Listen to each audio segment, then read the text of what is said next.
খেলার ছলে তৈরি হয়েছিল এফপিভি বা ফার্স্ট পারসন ভিউ ড্রোন। এরপর শুধুই নজরদারির কাজে ব্যবহৃত হয়েছে ড্রোন, কিন্তু বর্তমানে ড্রোন আধুনিক যুদ্ধের এক বিপ্লবী অস্ত্রে পরিণত হয়েছে। সম্প্রতি রাশিয়ার কয়েকটি বিমান ঘাঁটিতে ইউক্রেনের ড্রোন হামলা আবারও প্রমাণ করল আধুনিক যুদ্ধের ধরনই বদলে দিচ্ছে ড্রোন। গত এক দশকে বিশ্বের বিভিন্ন দেশ ড্রোন প্রযুক্তিতে বিপুল বিনিয়োগ করেছে এর কৌশলগত সুবিধার কারণে। পাশাপাশি বিশ্বব্যাপী এখন ড্রোন প্রতিরোধী ব্যবস্থা তৈরির প্রতিযোগিতা চলছে। বিস্তারিত ডেস্ক রিপোর্টে।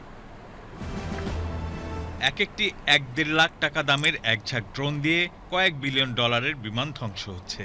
সম্প্রতি ইউক্রেনের এমনই এক ড্রোন আক্রমণে বলতে গেলে বাকরুদ্ধ হয়ে যায় রাশিয়া।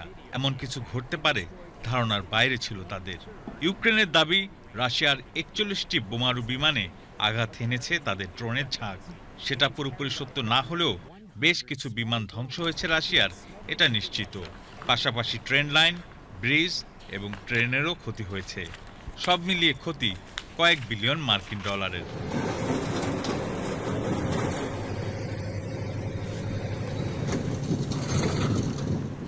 ফার্স্ট পারসন ভিউয়ের মতো সাধারণ প্রযুক্তির ড্রোনই যুদ্ধক্ষেত্রে ভয়াবহ রূপ ধারণ করছে।